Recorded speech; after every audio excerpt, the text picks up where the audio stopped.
ना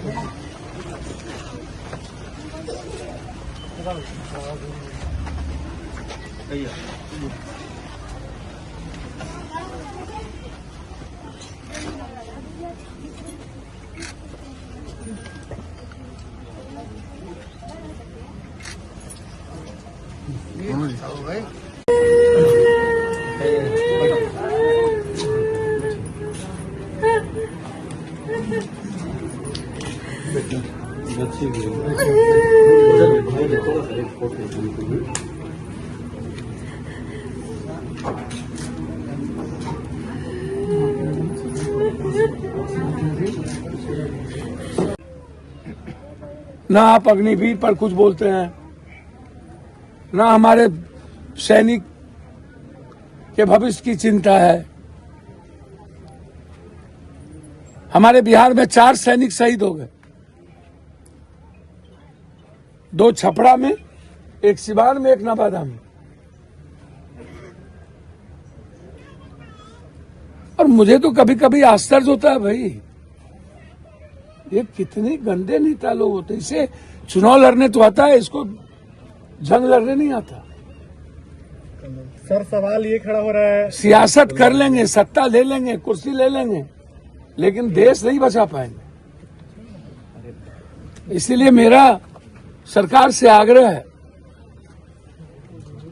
कि कब तक हम शहीद होते रहेंगे, कब तक हमारे राष्ट्र और हमारी मानवता से आप खिलवाड़ करते रहिएगा, कब तक इंसानियत इस आतंकवादियों के हाथ पीसते रहेंगे, कब तक हमारे बच्चे, छोटे से मासूम बच्चे, 4 महीना पहले शादी हुई, क्या होगा उनकी जिंदगी का। हमने सरकार से मांग किया कि अविलंब इस परिवार में हमारी बच्ची को नौकरी, कम से कम 2 करोड़ रुपया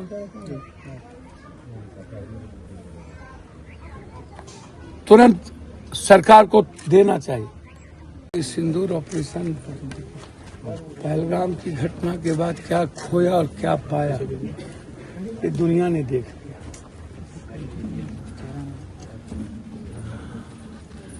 अमेरिका कहती है शहबाज भी अच्छा और भारत भी अच्छा। हमको तुम पाकिस्तान के आतंकवादी प्रधानमंत्री को सपोर्ट करने वाले के बराबर में खड़ा कर दिया। हाँ? जब से ये सरकार आई है तब से जिस पाकिस्तान को मेरे गली का कुत्ता ना पूछे, कभी हम परमाणु बम में खड़ा कर देते हैं, कभी हम पंचायती कर लेते हैं, जब मन में आता है तब हम अब कहते हैं बाकी है। चाइना ने खुल्ला सपोर्ट किया पाकिस्तान को, तुर्की ने, और अभी तक हम व्यापार को चालू रखे हुए हैं। हमारे मुल्क की जमीन से अरबों खरबों रुपया चाइना कमा के जा रही है और सपोर्ट कर रहा है वो पाकिस्तान के आतंकवादियों को।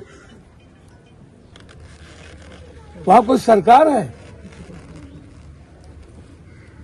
वहां कोई सेना है, वो तो आतंकवादियों के पर सेना वहां आधारित है,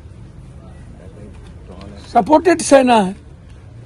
सवाल ही नहीं था, इंदिरा जी ही नहीं सर, मैं आपको सच कहता हूं, अटल जी भी, नेहरू जी और लाल बहादुर शास्त्री की बात छोड़ दीजिए, इंदिरा जी ने तो जो दुनिया को चैलेंज किया, चाइना हो या कोई, कभी समझौता नहीं किया। मुझे लगता है इन्हें अटल जी से सीखना चाहिए। इंदिरा जी को तो ये गाली देंगे, इनको गाली देने के अलावा कुछ नहीं, लेकिन अटल जी ने सीधा कहा था। ये बात अलग है कि जब हम लोगों ने परमाणु परीक्षण किया था तो पाकिस्तान ने भी परमाणु परीक्षण कर दिया। ये गुस्ताखी नहीं करनी चाहिए, और ये गुस्ताखी इंदिरा गांधी के समय पाकिस्तान ने नहीं किया था, ये गुस्ताखी इस वक्त हुई। लेकिन अटल जी 2 टूक जवाब दिए थे, मैं समझौता नहीं करूंगा। ये 2 व्यापारी के चलते ट्रंप की बात मान ली है। इनके लिए देश पहले नहीं, इनके लिए व्यापार और व्यापारी पहले है। आखिर सरकार को देंगे क्यों हटना पड़ा सरकार को? सर व्यापारी, अदानी अंबानी, पैसे, सर इनके लिए देश के शहीद का कोई वैल्यू नहीं है और इस देश का कोई वैल्यू नहीं। सिवान की धरती से क्या मैसेज देंगे लोग? सर सिवान की धरती हमेशा इतिहास, छपरा की धरती इतिहास लिखता है। मैं इतना ही संदेश दूंगा कि हर परिवार से एक सैनिक पैदा हो और देश भारत की ओर देख रहा है और भारत से ही इस दुनिया को उम्मीद है। पूरी दुनिया भारत की ओर देख रहा है कि आतंकवाद का कोई सफाया कर सकता है तो भारत के सैनिक, भारत के आर्म्ड फोर्सेस, भारत के लोगों में यह जज्बा है, दुनिया में और कहीं जज्बा नहीं। जब भी आता है दुर्भाग्य ही लगता है मेरा। हम कभी खुशी में नहीं आए। हम जब भी छपरा, गोपालगंज, सिवान आते हैं कोई न कोई लाशें उठाने आते हैं, कभी शराब में, कभी मर्डर में, कभी कोई घटना में, किसी न किसी परिवार का कंधे पर लाशी होता है पप्पू यादव को। हमको आज तक समझ में नहीं आई। मेरा भी दुर्भाग्य है गोपालगंज, सिवान, छपरा से। हमने जीवन में 84-85 से हम छपरा आ रहे हैं, गोपालगंज, सिवान। जब देखिए किसी न किसी माँ, किसी न किसी बेटी, किसी न किसी बहन की सिंदूर पोछी जा रही है, किसी न किसी भाई को कोई न कोई घटना। इसीलिए हमारे नेताओं ने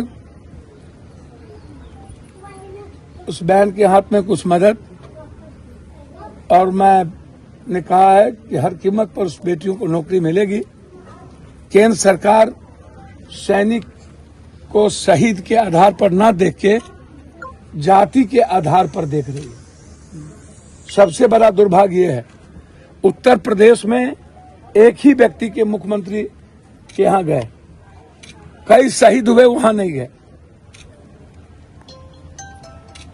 और वहां कुछ ने घोषणा नहीं किया, जबकि शहीद होने वाले में से लगभग गरीब और कमजोर तबके के परिवार के बच्चे हैं। 95 नहीं, 98-99%। आप शहीद को भी आप जाति के आधार पर देखिएगा। केंद्र सरकार का कुछ भी नहीं बचा है। हम मुख्यमंत्री जी से आग्रह करेंगे कि आप आइए, हमारे इस गांव को गर्व है, हमारे बच्चों पर गर्व है, इस मट्टी को। छपरा, गोपालगंज, सिवान, राजेंद्र बाबू, जेपी, न जाने कई इतिहास के बाद पुनः एक नया इतिहास रचा है मेरे बच्चों ने। हम सबको गर्व है उस माँ पे, उस बेटी पे और इस गांव पे, इस सिवान के धरती। देश इंदिरा जी को याद कर रहा है कि भैया